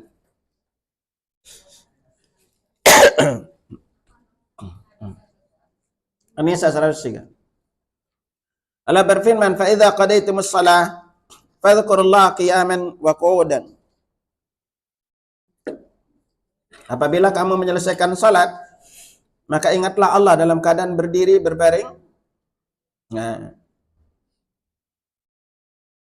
Nah, di ujung ayatnya Allah mengatakan, "Innas salata kanat 'alal mu'minina kitaban mawquta." Salat itu kewajiban yang sudah ditetapkan waktunya. Nah, ini selesai salat Allah suruh kita zikir. Ibadah yang paling luar biasa haji. Selesai haji pun Allah suruh kita zikir. Buka surah Al-Baqarah ayat 200. Ya. Allah Subhanahu wa taala berfirman, "Fa idza qadaytum manasikakum fadhkurullaha ka dzikrikum aba'akum ashadda dzikra." Apabila kalian sudah menunaikan manasik haji kalian, maka berzikirlah kepada Allah dengan zikir yang banyak, maka lebih bersungguh-sungguh dibanding kalian mengingat nenek moyang kalian. Haji itu ibadah besar. Sama juga selesai di saat paling krusial, di saat perang pun, yang Allah suruh kita lakukan banyak berzikir. Surat Al-Anfal ayat 45. Allah Subhanahu wa taala berfirman, "Fa idza laqitum fi ya ayyuhalladzina amanu idza laqitum fi'atan fathbutu wa dzkurullaha katsiran la'allakum tuflihun." Orang yang beriman, jika kalian bertemu dengan musuh, maka diamlah di tempat kalian dan perbanyaklah mengingat Allah, semoga kalian itu beruntung. Nah, sekarang kita bertanya, amalan apa yang paling afdal kita lakukan sepanjang puasa? Maka yang paling afdal adalah baca Al-Quran. Sepanjang siang ibu puasa. Makanya mulai dari malamnya, sempatkan diri sebelum tidur baca Al-Quran. Ingat kalau setiap malam, di waktu malam kita baca 100 ayat, kita dicatat pahala salat malam semalam suntuk. Dalam riwayat Imam Muslim, Nabi SAW bersabda, "Man qara'a bimi'ati ayatin fi lailatin kutibat lahu kunutu lailah." Barang siapa yang membaca 100 ayat di malam hari, maka dicatat baginya pahala salat malam sepanjang malam. Yang penting tinggal lihat yang 100 ayat. Yang paling gampang Ibu bisa lakukan apa? Sebelum tidur kita dianjurkan baca apa? Pertama Al-Mulk. Berapa ayat? 30. Lalu berikutnya As-Sajadah. Sudah berapa ayat? 30, udah 60 ayat. Lalu sisanya dari mana? Maka bacalah Trikul, Al-Ikhlas, Al-Falaq dan An-Nas. Al-Ikhlas berapa ayat? Wih, berapa? Dia pari dibaca dia nggak tahu. Berapa ayat? 4. Al-Falaq 5. An-Nas tuh ya 4, 5, 6 berapa? 15 berapa kali disuruh baca? 3 kali. 15 kali 3 berapa? Ya udah cukup kan? Kalau ibu mau ayat-ayat pendek-pendek, itu baca surah As-Saffat. As-Saffat itu 180 apa 182. Nanti ada surah Asy-Syu'ara 200-an. Jadi yang pendek-pendek ayatnya udah 100 ayat tuh. Makanya kalau ibu baca jamaah baca surah Al-Kahfi di malam Jumat, itu double pahala. Selain kita dapat pahala, salat malamnya dapat juga pahalanya, ya. Nah, di bulan Ramadan sebelum tidur bacalah kok. Nanti dan jangan lupain juga ketika di sepertiga malam terakhir bangunlah, ya, yaitu untuk makan sahur. Nah, sahur ini keistimewaan di bulan Ramadan dan perlu diingat ketika kita makan sahur ikutin contoh dari Nabi. Ingat kalimatnya, Bu. Setiap ibadah apapun yang kita lakukan, semakin sesuai ibadah itu dengan contoh Rasulullah, maka pahalanya akan jauh-jauh berlipat ganda. Ya. Jadi apapun di selama Ramadan sahurnya, ikutin contoh Nabi. Ya, beberapa poinnya. Pertama, jangan lupa makan sahur. Usahakan makan sahur. Jangan berkata, Ustaz saya kuat nggak makan sahur. Nggak boleh kok. Nabi sampai katakan pada kita, as-sahuru aklatun barakah. Sahur itu makanan barakah, fala tad'uhu, jangan kalian tinggalkan. Walau ayyajra haddukum juratan min ma', walaupun salah seorang di antara kalian minum seteguk air. Fa innallaha malaikatahu yusalluna 'alal mutasahirin. Karena Allah dan para malaikat itu berselawat untuk orang yang makan sahur. Jadi makan sahur itu makanan barokah. Orang yang makan sahur itu didoakan malaikat. Karena kebarokahan ini menjadikan kita kuat. Dan jadi poinnya itu adalah usahakan juga makan sahur itu dengan kurma. Karena Nabi sallallahu alaihi wasallam bersabda, "Ni'ma sahurul mu'min at-tamar." Sebaik sahurnya makanan sahur orang mukmin itu adalah kurma. Ini juga menjadi pembeda antara kita dan ahlul kitab. Dan disunnahkan kita mengakhirkan makan sahur. Jangan nanti makan sahur jam 2, lalu ketiduran, sholat subuh bablas gitu kan. Mending dekat-dekat ini, ya. Lalu ketika ibu udah ini, nah ketika kita masuk udah puasa, boleh kita berniat setiap malamnya selama Ramadan. Ingat malamnya itu cukup ibu niat. Dan Nabi katakan, "Man lam yubaitis siyam qabla lail fala siyamalah." Siapa yang tidak berniat di malam hari maka tidak ada puasa baginya. Ingat kalau puasa wajib batasnya itu sampai fajar. Kalau puasa sunnah, batas niat itu sampai sebelum zuhur. Jadi kalau puasa sunnah sampai sebelum zuhur kita pada niat untuk puasa sunnah. Pagi-pagi ibu bangun, gak ada makanan. Itu niat aja puasa. Ya, ini kalau wajib harus sebelum subuh. Ya, sebelum fajar kita sudah berniat. Nah dari ibu usahakan sholat subuh di awal waktu. Dan saat ini selesai sholat subuh, usahakan baca Al-Quran. Di bulan Ramadan ibu usahakan minimal hatam sekali. Bisa dibagi, ingat. Kalau Al-Quran Timur Tengah, satu juz itu isinya berapa lembar? 10. Nah 10 lembar, 20 halaman. Jadi kita bisa bacanya itu setelah subuh. Ibu sempatin baca 2 lembar aja. Nanti juga ibu bisa baca waktunya itu di waktu duha. Sebelum sholat zuhur atau setelah sholat zuhur, sebelum asar. Ibu baca, maghrib nggak mungkin kan? Masih sibuk gitu. Mama masih sibuk gitu.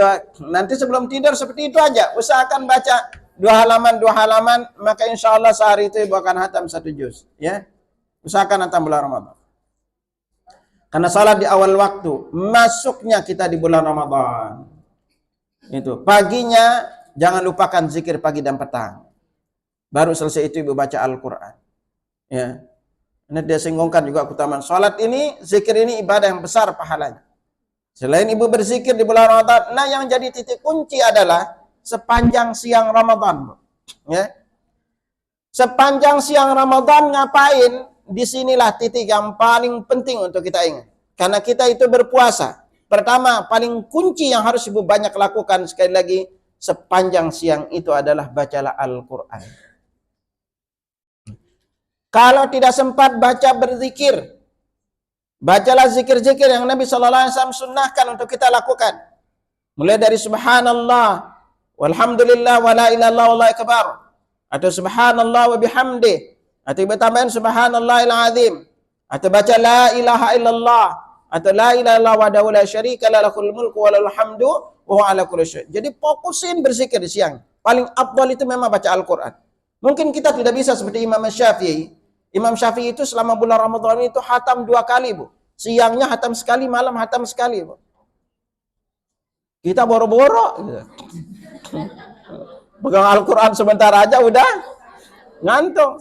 Makanya bulan Ramadan itu ibu izin ke tetangga, ke teman-teman selama Ramadan kita nggak usah ngerumpian ya gitu.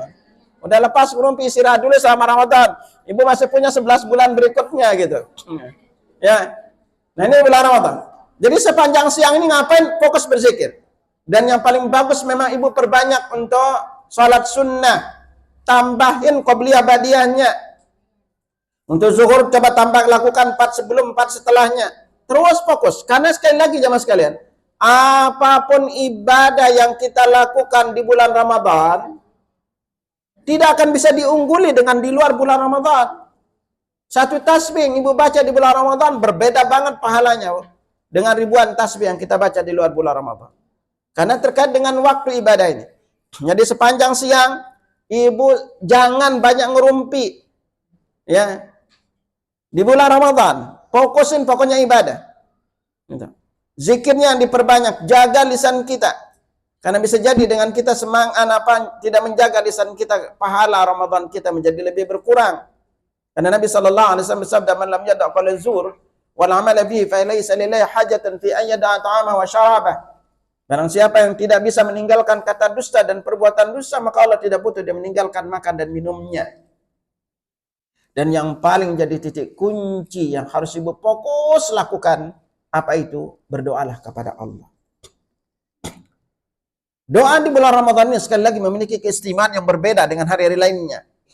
Kenapa? Karena ini kita akan berada selama 30 hari dan ingat di saat kita puasa doa kita makbul. Selesai salat ibu berdoa, selesai waktu duha ibu berdoa, selesai salat asar berdoa, fokus aja. Itulah makanya dari sekarang penting ibu tulis hajatnya apa yang Allah akan kabulkan setelah Ramadan. Ibu pengen anak ibu cepat dapat jodoh, ngomong sama anak, kamu udah siap apa enggak untuk nikah? Nanti ibunya fokus berdoa, anaknya aja nggak siap nikah, kan repot jadi. Ya harus sinkron, Bu. Gitu. Ya Allah, Bu, maaf nih. Saya itu udah sering dapat konsultasi, saya bantu jamaah-jamaah yang kesulitan dapat jodoh. Anak pernah bawa jamaah itu nangis-nangis selesai kita umrah. Kenapa, Bu? Gitu. Ya Allah, Ustaz, saya terus doain anak agar dia segera dapat jodoh. Terus anak minum sama Ustaz, kita minum yuk gitu. Diajalah minum sama beliau ke restoran. Anak iseng nanya, "Bu, emang tuh anak mau nikah?" gitu. Itu masalahnya Ustaz gitu loh. Saya udah berdoa terus Ustaz gitu. Anaknya itu nggak mau nikah, Bu. Ya Allah, sampai anaknya itu bilang, "Ma, saya aja gini udah happy. Untuk apa nikah?" Coba, Bu. Anaknya itu S2 lulusan luar negeri. Itu udah berapa jamaah yang anaknya lulusan luar negeri nggak mau nikah, Bu, sama sekali. Ya sekarang ibunya usul berdoa. Anaknya sendiri nggak mau nikah gitu. Makanya satuin keinginan ibu. Ini anak udah siap nikah apa enggak?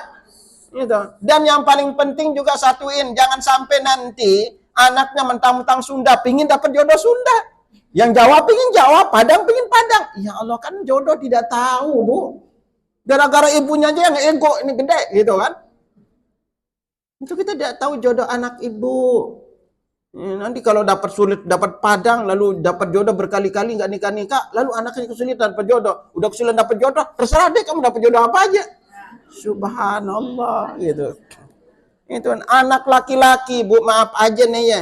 Itu anak udah sering ketemu pokoknya dengan jamaah tuh. Makanya kalau ada yang nanya, "Ustaz, kenapa sih anak saya sulit dapat jodoh?" Anak balik nanya, "Bu, anak ibu saya sekarang berapa?" Kalau dia udah bilang 27, 28, 30, cocok sudah dapat jodoh Ustaz. Kok gitu Ustaz? Iya. Ingat baik-baik, ibu-ibu, anak itu kalau usia 20 sampai 25, harapan dapat jodohnya berapa persen? Woi. Harapan dapat jodohnya berapa persen? Bisa 100%, Bu. Tapi kalau udah 26, 27, 30, harapan dia dapat jodoh berapa persen? Ini masalahnya, Bu. Jadi dia menyangka kalau udah 27, 28, 29, 30, udah kayak kalah dari persaingan, Bu. Ya laki-lakinya juga begitu. Walaupun usianya 60, nyarinya usia berapa, Bu? Nyarinya 25, Bu. Ini repot di laki-lakinya juga, Bu. Itu nyarinya yang muda. Anda ketemu dengan jamaah pengen dicari calon usia Anda berapa? 40 nyarinya berapa? 25. Ya Allah, 40 nyarinya 25 gitu. Nanti dari sekarang ibu makan satuin fokus berdoa, Bu. Ibu mungkin punya hajat anak ibu, apalagi nanti ini anak apa kenaikan kelas. Anak ibu mungkin udah lulus anak apa SMA, kepingin kuliah di mana, angkat tangan berdoa, Bu. Ibu sekarang punya hutang, Bu. Fokus aja berdoa. Siapa tahu ketika Ramadan ibu selesai Idul Fitri ketemu sama orangnya, utang ibu dilunasin. Kan cara Allah melunasin utang kita berapa cara? Nah itu, doa ini, Bu. Ingat ini kita akan berada selama 30 hari. Fokusin berdoa. Lalu udah setelah ibu berdoa, sore harinya, ingat lagi, kita akan berbuka. Sunnahnya berbuka apa? Bersegera. Kalau berbuka nggak disuruh bersegera, udah segera bukanya gitu. Orang nggak disuruh segera aja udah segera bukanya. Tapi yang jadi titik tolak adalah ketika ibu berbuka puasa, contoh Nabi ketika berbuka puasa, Anas bin Malik radhiyallahu anhu bercerita tentang berbukanya Nabi, karena Nabi sallallahu alaihi wasallam yuftiru ala rutabatin qabla yusalli. Nabi sallallahu alaihi wasallam itu biasa makan beberapa kurma basah sebelum sholat. Bilangnya beberapa kurma basah, nggak disebut ganjil, Bu. Makanya untuk berbuka itu nggak ada riwayat 3, 5, mau makan berapa aja boleh. Ya. Lam takun ala rutabat fala tamarat. Kalau beliau tidak dapat kurma basah, kurma kering.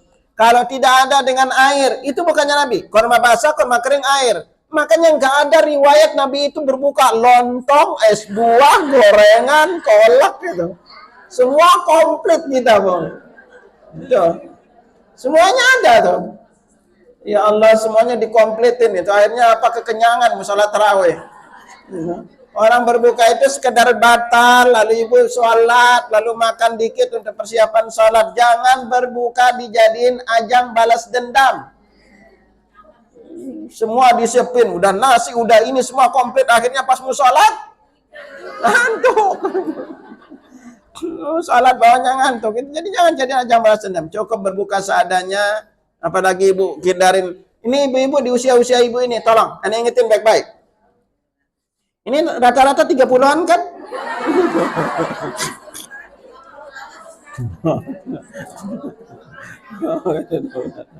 Ya, di usia ibu ini, terutama ibu yang udah masuk usia 40-an ke atas, Anda saranin belajar ngurangin paling tidak 5 putih, Bu. 1, nasi. 2, gula. 3, tepung. 4, santan, Bu. Ya, gitu. 5, apa lagi? Garam, Bu. Kalau ibu kepingin awet muda, dan dari sekarang ibu belajar ngurangin ini, jamin ibu lebih sehat, Bu. Terutama yang titik kuncinya gula. Ya, dulu saya belajar, Bu, ya. Kalau namanya tua itu pasti kulit gelap. Repot gitu.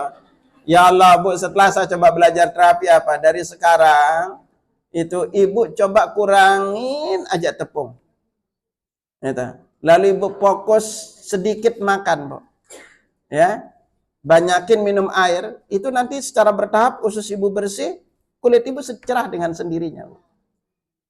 Kami banyak nangani, makanya sekarang di jamaah-jamaah di usia ini saya suruh bersihin usus, Bu.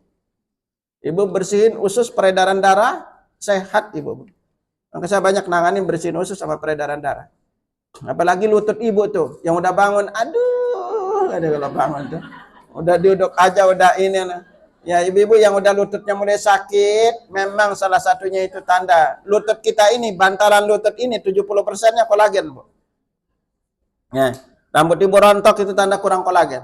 Tetapi kalau ibu bersihin usus, ketemu 1-2 bulan, maka lutut ibu akan sembuh dengan sendirinya dengan izin Allah. Serius, Bu. Ibu yang sekarang sakit lutut tuh, bangun udah aduh, kalau sholat udah gini nih. Mau sholat itu. Bersihin usus ibu, itu 2-3 bulan ibu udah sembuh lutut sendiri. Ya. Itu. Kurangin ini kalau ibu mau sehat. Ya. Nah, ini. Nah, lalu berikutnya apa? Di antara amalan yang penting untuk ibu maksimalisasi di ibadah Ramadan, sedekah, Bu. Ya, usahakan setiap hari sedekah. Apapun sedekahnya, tidak harus berupa uang.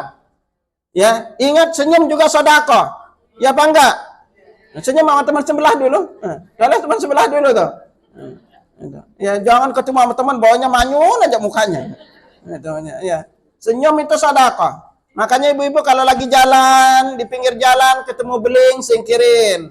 Ketemu duri, singkirin. Ketemu dompet.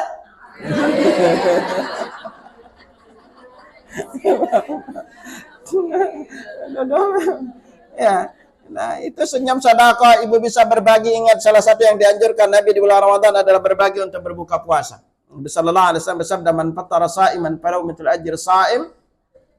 La yang kusu min ujurim saya. Siapa yang memberikan berbuka puasa, memberi berbuka puasa ini apapun ibu beri, baik itu makannya maupun buka puasanya, semuanya dicatat pahala. Makanya kalau ibu ada rezeki lebih, ada tempat berbuka puasa, masjid tanggung airnya selama 1 bulan penuh, Bu ya. Ya, agar orang untuk berbuka puasa. Kita punya rezeki lebih, punya kurma, beliin teman kurma. Dan utamakan itu berbuka dengan kurma, Bu. Ini lontong tiap hari beli, itu kurma nggak pernah dibeli, gitu kan. Kurma yang kita dulukan, lontong harus selalu ada gitu. Kurma yang nggak ada di rumah, subhanallah. Karena kurma ini kita bisa pakai juga untuk sahur, Bu ya. Sahur itu dianjurkan kita pakai kurma. Tapi kita kan kalau pakai kurma doang sahur rata-rata kebanyakan lemas, Bu gitu kan. Karena perutnya perut nasi gitu. Perut kita perut nasi ini gitu. Nah, jangan lupa sahur pakai kurma juga untuk berbuka. Jangan lupa pakai kurma. Dahulukan pakai kurma, Bu. Ya jadi nggak harus ibu nyediain lontong. Ibu berbuka pakai lontong, lebih sedikit pahalanya dibanding berbuka pakai kurma loh. Jangan lontong, kolak, ini semua wajib ada gitu loh kan. Ya semuanya wajib, kurma yang kelupaan. Beda pahala loh, Bu. Itu jangan remehin ini, karena Nabi nyuruh kita tuh berbuka. Kenapa? Ini juga berbicara di perut. Karena perut itu kalau lama kosong lalu langsung dikasih makanan bisa luka dari sisi lambung. Tapi kalau kita kasih yang manis, maka akan lebih bertahap secara bertahap. Ya. Jangan lagi Bu langsung makan banyak, lebih berat lagi. Jangan lupa, mungkin kita bersedekah. Usahakan setiap hari sedekah bulan Ramadan. Berapapun rezeki yang ibu punya, sedekahin di bulan Ramadan. Ya, kalau ibu Ustaz, saya nggak punya banyak duit, udah ibu walaupun sedekah 2.000 masukin aja ke kotak amal. Kan kita kalau sedekah 2.000 lebih ikhlas, bener nggak? Oh, kalau 2.000 itu plong tuh kalau sedekah tuh. Ikhlasnya beda. Gitu. Ya coba aja, makanya lihat aja kotak amal kebanyakan isinya warnanya abu-abu ya kan itu. Ya kan, makanya Ibu sekalian perlu diingat, rezeki kita seringkali tergantung warna yang sering masuk ke kotak amal, Bu. Kalau suka masukin warnanya abu-abu, rezekinya juga kalau suka masukin warna cerah-cerah, jamin rezeki Ibu juga. Ya udah itu doang udah gitu loh. Iya gitu. Kalau sulit ini, dan kita nggak bisa pungkirin, memang lebih baik jemaah sekalian, lebih baik sedekah 2.000 sehari dibanding 60.000 sekali sebulan. Kenapa Ustaz? Pertama, lebih ikhlas. Kita kalau masukin 2.000 itu plongnya beda kan? Dibanding masukin 100.000 plong gitu loh. Plong gitu, ikhlasnya itu beda. Benar apa enggak, Bu ya? Ikhlasnya beda. Coba aja Ibu masukin 50 sama 2.000. Ini ikhlasnya beda. Yang kedua, kalau kita sedekah setiap hari, maka setiap hari didoain malaikat. Karena setiap pagi itu ada 2 malaikat yang turun, yang satu berkata Allah ma'ati mumtikan khalafan, ialah beri ganti yang berimpak, wa yaqulul akhar, yang satu berkata Allah ma'ati mumsikan talafan, wa hancurin yang kikir. Jadi kalau ibu setiap hari sedekah, setiap hari doain malaikat. Dan yang berikutnya apa? Ustaz kan cuma 2.000, kurang bermanfaat. Udah ibu kumpulin setiap hari di pakai encreng. Jangan udah kumpul diambil lagi gitu. Ya udah kumpul gitu, ya udah baru sedekahan. Kalau 60.000 kan kerasa ngasihnya gitu kan ya. Dan sedikit tapi rutin, itu lebih Allah cintai, Bu. Nabi katakan, ahabbu amali ilallah, ahabbul amali ilallah, adwamuhu in qalla. Amal yang paling dicintai oleh Allah, sedikit tapi rutin. Nah, kalau udah masuk 10 terakhir Ramadan, maka disinilah ibu nanti belajar fikih zakat, zakatul fitri maupun zakat malnya. Ya, pelajarin zakat fitri. Jangan lupa ibu punya waktu itikaflah di 10 hari Ramadan. Usahakan kalau ibu tidak bisa itikaf, fokus terakhir Ramadan pada malam dalam ganjil itu beribadah kepada Allah. Fokus ibadah. Semoga Allah Subhanahu wa taala karuniakan kita malam Lailatul Qadar. Dan yang paling kunci tadi, usahakan ibu terus berdoa setiap hari, bahkan dari sekarang, agar Allah berikan kita kesehatan, kemudahan, keteguhan hati untuk terus mengisi Ramadan dengan berbagai amalan yang Nabi sunnahkan kepada kita. Sehingga nanti ketika kita termasuk orang yang keluar dari Ramadan dalam keadaan dosa-dosanya diampuni oleh Allah Subhanahu wa taala. Wallahu alam bissawab. Jamaah sekalian, salah satu info yang saya ingin sampaikan kepada para jamaah, karena ini berdekatan bulan Ramadan, maka ana anjurkan juga kepada para jamaah, kalau bisa itu tidak hanya cukup membaca Al-Qur'annya saja. Jamaah itu bisa membaca sekaligus buku ini namanya Mukhtasar Tafsir, bukan terjemah. Mukhtasar Tafsir Al-Qur'an, ya. Ini berasal dari Emirat Arab, terbitnya bukan Indonesia.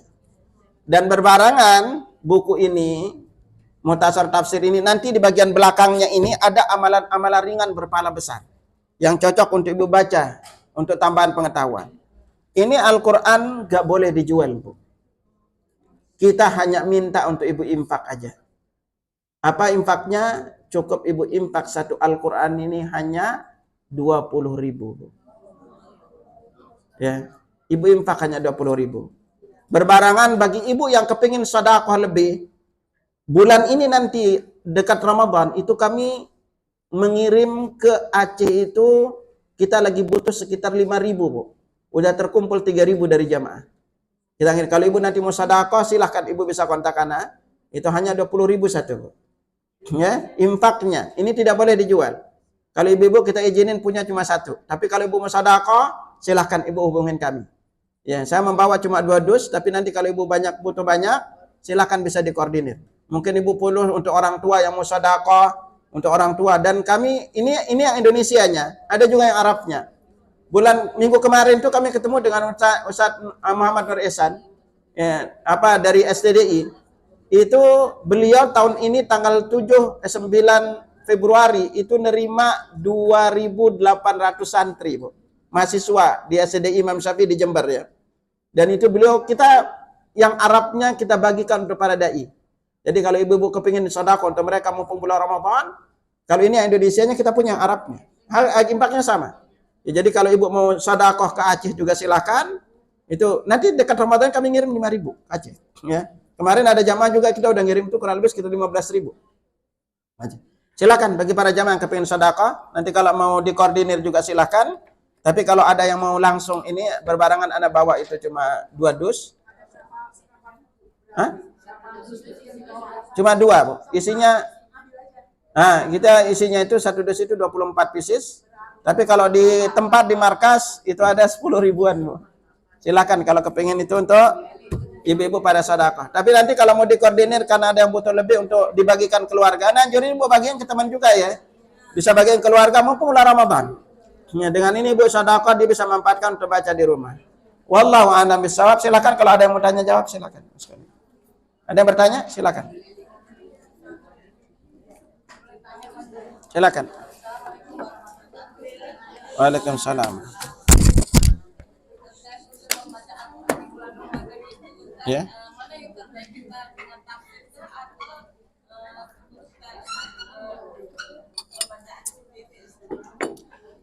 Ya, baik, bismillah. Jadi selama Ramadan, ibu juga bisa membaca Al-Qur'annya. Tapi saya anjurkan ibu, karena tujuan terbesar Al-Qur'an itu diturunkan adalah untuk direnungi. Ya, sisain juga waktu untuk membaca artinya, Bu. Terutama surat-surat yang rutin ibu baca. Nanti nggak muter trikul aja yang dibaca. Ini orang-orang istiqomah ini. Ya, coba juz 30 lah ibu ngerti lah artinya gitu kan. Ambil juz 30, coba baca tafsirnya. Nah, dari kalau ini, Mbak, sekali lagi ini bukan terjemah, ya. Ini ringkasan tafsir. Jadi ibu tahu inti-inti per ayat artinya. Kandungannya apa sih per ayat itu? Ya, nah ini yang ibu bisa manfaatkan ya. Sekali lagi membaca Al-Quran, apa huruf per huruf itu adalah punya keutamaan, tetapi ketika kita masuk ke bab merenungi atau tadabbur itu lebih gede pahalanya. Ya, gitu. Ada yang lain? Silakan.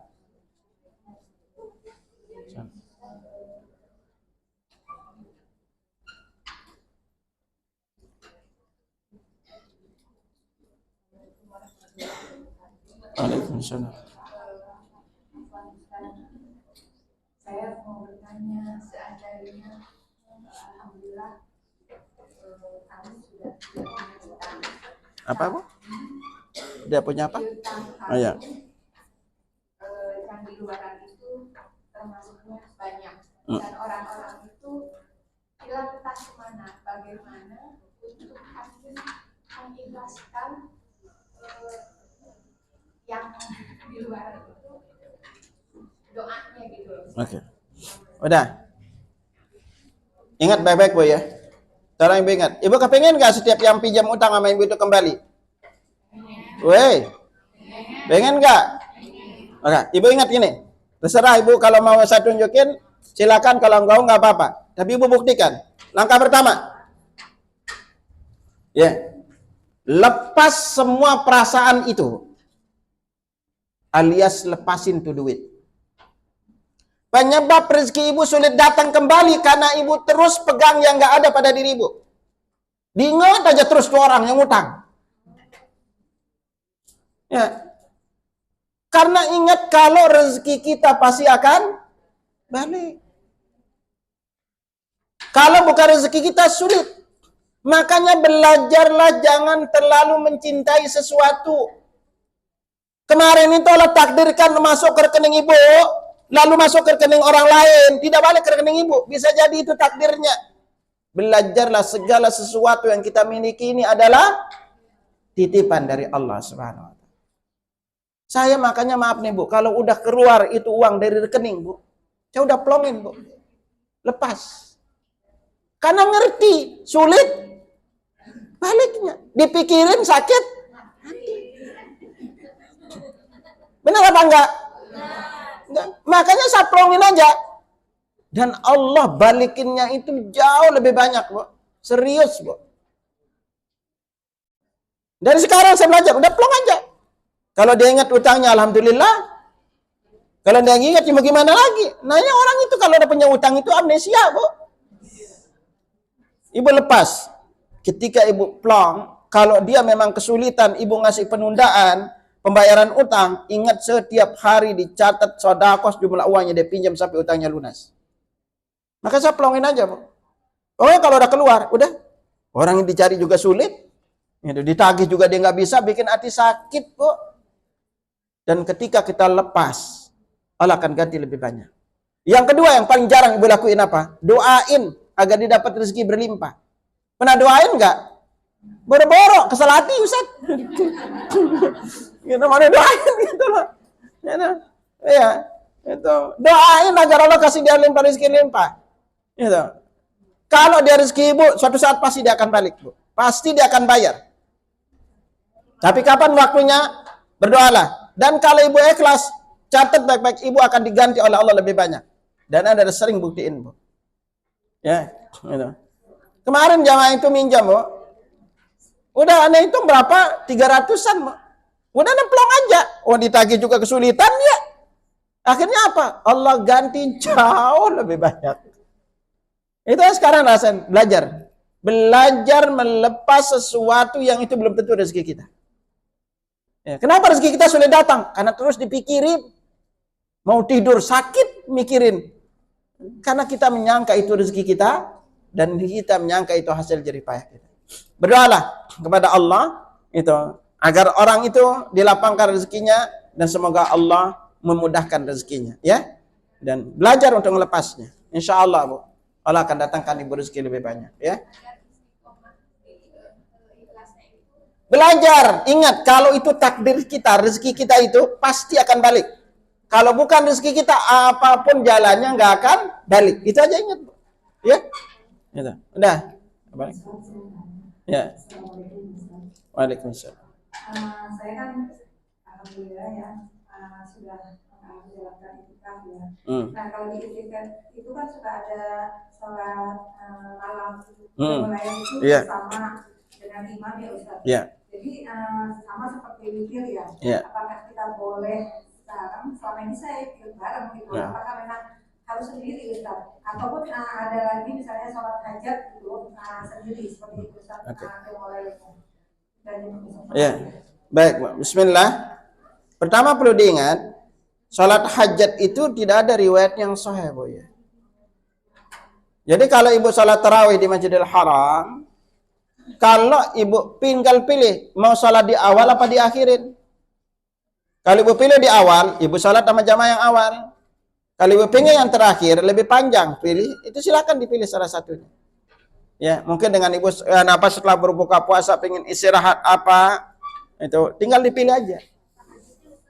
Tahajud itu dengan sholat malam sama, Bu.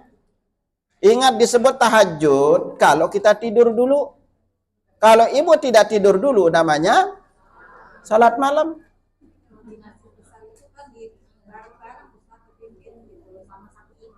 Itu kalau di Ramadan. Kalau Ramadan sama, Bu.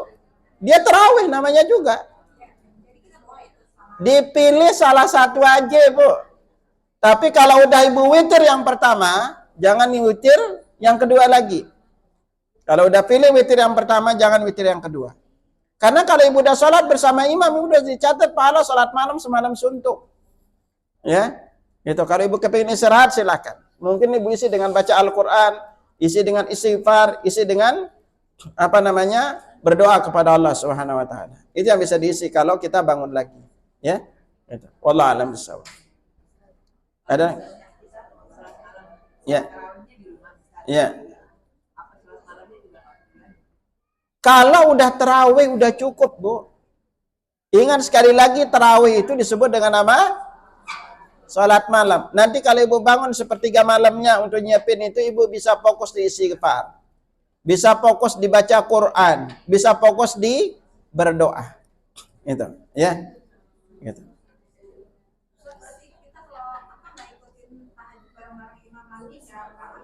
Ya Allah, kan ibu udah. Iya. Ya, kalau ibu mau panjang ulangin juga silahkan. Sekarang mending ibu sepertiga malam terakhir fokus istighfar. Mending ibu fokus juga di berdoa kalau udah sholat sebelumnya. Ya. Gitu, itu. Ada yang lain? Ya udah, kita pulang dulu ya. Baik, silakan bagi jamaah nanti yang kepingin mushaf ini, ringkasan tafsir ini, silahkan nanti bisa hubungi Nana, terserah mau dikoordinir. Bagi jamaah juga nanti yang musadaqah untuk dikirim ke Aceh Tamiang. Kemarin kami dengan tim itu 10 hari di sana. Ya. Ya. Dicatat aja. Ana cukupkan dulu sampai sini ya. Demikian subhanakallahumma wa bihamdika asyhadu an la ilaha illa anta astaghfiruka wa atubu ilaik. Assalamualaikum warahmatullahi wabarakatuh.